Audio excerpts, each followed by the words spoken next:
Hey everyone, this is Jerry with San Pedro Mastery. In this video, I will show you how to replant a San Pedro cutting.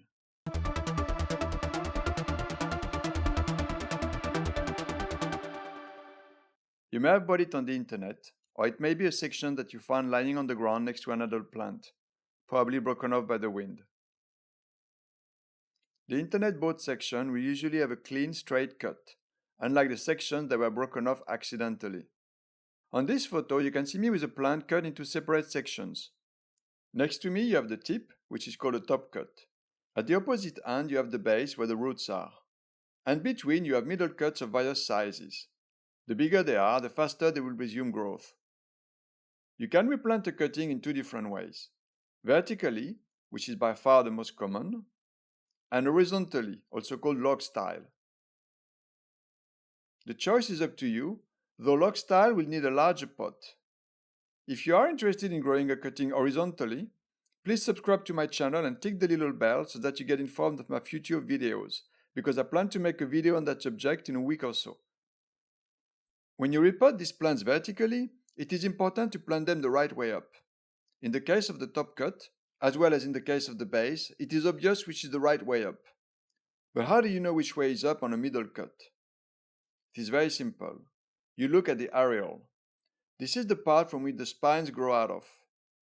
The areole will usually point slightly upwards towards the sky, whereas the spines will often, but not always, point in the other direction, more towards the ground. Also, above the areole, you will often see a V-shaped or sometimes straight indentation, looking a bit like some sort of eyebrow. To repot a cutting, you have two options.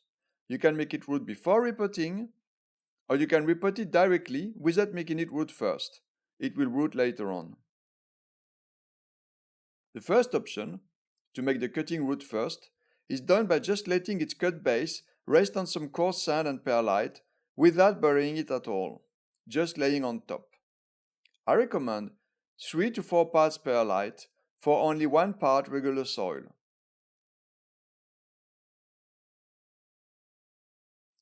And then after a few weeks, you will gently lift the cutting to see if it's made some roots. If it has, then you can repot it using normal cactus soil, and this time burying it a few inches into the soil to give it stability. Rooting is very unpredictable. It can take from just a few days to several months to get started. However, once it has started, it progresses fast. The downside of making it root first is that when you check the plant for roots, you will have to gently lift the cutting, and it is not uncommon for the fragile roots to break at that point, which, as you can imagine, is very frustrating. If you were to make it root on regular soil, that would work too, but it would be extremely difficult, if not impossible, to lift the plant without breaking its roots. Which is why coarse sand or a soil mix heavily based on perlite are better, as they are much more fluid. We've just seen the first way to repot a cutting, which is to make it root before. I did mention there was a second way, and that is to plant the cutting directly into the soil without making it root first. It will eventually root. The advantage of that second option is that it's more simple. But if you do that, do not water at all during autumn and winter, as you can't know whether or not the cutting has grown roots. And make sure that you let the soil fully dry between watering during spring and summer. If you overwater a cutting that has not made roots yet, you increase the chances of it rotting. Each type of cutting, top cut, middle cut, and base cut, has its own growing characteristics. Let's see what they are. The top cut is arguably the most beautiful and often a bit more expensive. The challenge here is going to get it to grow the same width as the rest of the plant, and to avoid what is called cactus etiolation. I will soon make a video just on that topic, possibly this week or next week, so subscribe to my channel if you don't want to miss it. The middle cut does not have the problem of growing thinner than the rest of the body, because the new growth will start from scratch in the form of new pups, which will turn into branches. Therefore, it does not really matter whether a middle cut roots fast or slow. And remember that the pups can start growing even before the rooting starts. Middle cuts can be purchased in various sizes. With a very large cutting, you can expect branches to grow fast and fat. On the other hand, a small cutting of a few inches of length will grow thinner branches, and those will grow slower. Lastly, the base part is the easiest part to grow as it already has roots. Therefore, new bulbs will appear faster and will be larger. The roots may be very dry and may have been out of the soil for months, but that is not a problem. They are still very much alive and will transport water to the cutting as soon as you plant it and water it. As to when you should replant a cutting, I personally do it all year round and all my cacti are outside. However, I live in Barcelona where the winters are very mild and it never freezes.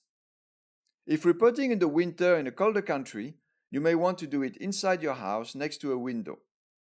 I recommend replanting the cuttings when you receive them. However, if you want to store a middle cut to replant it later on, that shouldn't be a problem. I have cuttings laying on the floor of my terrace that have been there for 2 years or more and they are doing just fine. As long as the winters are mild, the cuttings are out of direct sunlight most of the time, and most importantly, there is good air circulation. After a large amount of time, an abandoned cutting will get skinnier, especially if it has been exposed to direct sun. That should be no problem and it will fatten up again once it has rooted. However, if the cutting has been left to get too skinny, then it will have weaker defenses and may be prone to rotting. I do not recommend storing top cuts for too long, as the tips may keep on growing even without roots, and that new growth is likely to be thinner than the rest of the body. Top cuts are best replanted without much delay. When repotting, bury the cutting in the soil just enough to give it stability. If the cutting is just a few inches tall, then bury it about 1 inch deep. But if the cutting is much taller, you will need to bury it deeper so that it does not tip over. You can also bury it less deep if you plant bamboo sticks around the cutting to give it stability. With time, the roots will anchor the plant firmly into the ground. Also, if you have rooted the cut beforehand, bear in mind that when you do repot it, it is always a good idea to wait 4 to 5 days before you water, just in case the roots were damaged and need to heal themselves first. That is it for today. I hope this video was helpful, in which case I would highly appreciate if you could press like. If you have any questions, please ask them in the comment section below, and don't forget to subscribe. Talk to you again very soon.